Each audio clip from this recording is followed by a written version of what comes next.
छोटे छोटे नन्हे मुने बढ़िया से नाच गान रौरे मन देहन, लेकिन ये तो बताई कर्मा कै ठे होते, कै नाचा होते कर्मा का, कौन कौन सा कर्मा होए?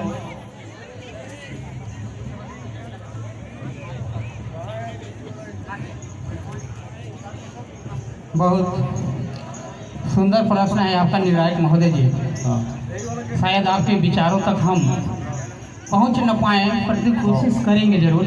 हाँ जैसा कि लोक परंपरा के अंतर्गत साजन कर्मा, जी छोटे साजन कर्मा, जी बिहारी कर्मा, जी खेमटा कर्मा, जी ठड़िया कर्मा, जी भिनसरिया कर्मा, जी लगभग पंडवानी भी एक होता है, पंडवानी कर्मा। जी इस तरह से बहुत सारे कर्मा हैं जी और भी होते होंगे लोक परंपरा के अंतर्गत, लेकिन जितना तक हमको जानकारी है आपके सामने प्रस्तुत किया है। बाकी आपका विचार। तो पहले मन रौरे मन कौन सा कर्मा खेले?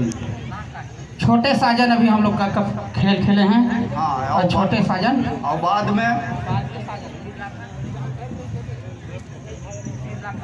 में कौन सा कर्मा खेलें? ठड़िया, ठड़िया कर्मा, ठड़िया। हाँ ठड़िया बताया जा रहा है। हाँ, हाँ धन्यवाद। आप लोगों का जो उत्तर प्रश्न रहा सर सराहनीय रहा। हेलो, तो मैं सामूहिक प्रश्न की ओर चला जा रहे हैं। आप लोग ये बताइए कि कर्मा क्यों मनाया जाता है, क्यों खेला जाता है, कारण क्या है, कर्मा का क्या उद्देश्य? मैं आप लोगों से यही पूछना जानना चाहता हूँ। बहुत सुंदर आपका प्रश्न है और बहुत अच्छा जानकारी भी जानना चाहे हैं। क्योंकि हमारे सरगुजा अंचल में बड़े दिनों के बहुत दिनों से ये कर्मा का नृत्य चलता आ रहा है। और ये कर्मा का नृत्य जो है वैसे मुख्य रूप से छत्तीसगढ़, झारखंड, असम, पश्चिम बंगाल इधर मनाया जाता है। लेकिन चूँकि इसका इतिहास हमको मालूम नहीं है कि हमारे आजा दादा पुरखा ने कब से इसको चालू किया है। चूँकि जहाँ तक हमको जानकारी है कि कर्म कब से इसको चालू किया है, चूँकि जहाँ तक हमको जानकारी है कि कर्म माँ का पूजा जो है भादों के एकादशी के दिन होता है। और इसका मूल उद्देश्य है प्रकृति का पूजा करना। हमारे किसान भाई अपना खेती बाड़ी करने के पश्चात बहुत सारे देवी देवताओं का पूजा करते हैं। उसी में हमारा करम देव का भी आता है कि करम का डाल को आंगन में गाड़ करके प्रकृति को पूजने के अनुसार से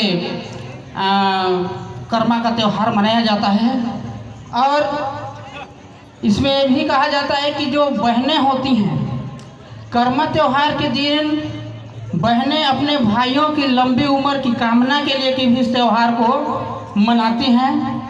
इस तरह से कर्मा का कहानी आप सभी लोग सुनते होंगे समय समय पर। ये जब कार्यक्रम होता है कर्मा का कहानी के माध्यम से, कर्मा से तात्पर्य कर्म, जो हमारी इस संसार में उत्पन्न होने का, इस संसार में हम जो उद्देश्य लेकर के आए हैं, ये कर्म पर ही डिपेंड करता है, कर्म पर भी निर्भर करता है। हम जो भी काम करते हैं वही हमारा कर्म ही पूजा है। और कर्म करते हुए गीता में भी बताया गया है कि कर्मर्ते वाधिकारस्ते मा फलेषु कदाचन, और कर्म प्रधान विश्व करी राखा, जो जस करहि सो तस फल चाखा। क्योंकि कर्म हमारा मूल उद्देश्य है इस मनुष्य जीवन को प्राप्त करने का। एक उद्देश्य है इस धरती, इस मृत्यु लोक में आने का, कि हम कर्म करके ही अपने इस जीवन को सार्थक बना सकते हैं। और इससे ज़्यादा और मैं कुछ नहीं कहना चाहूँगा कि जितना भी हमारे दिमाग में बात था वो सब आपके सामने बताया है। बाकी आपकी मनसा। धन्यवाद, आपने बहुत अच्छा इस प्रश्न का जैसा बना आपने उत्तर दिए। और मैं आप लोग को इस मंच से विदा करते हुए आप लोग को विदा करना चाहता हूँ। धन्यवाद।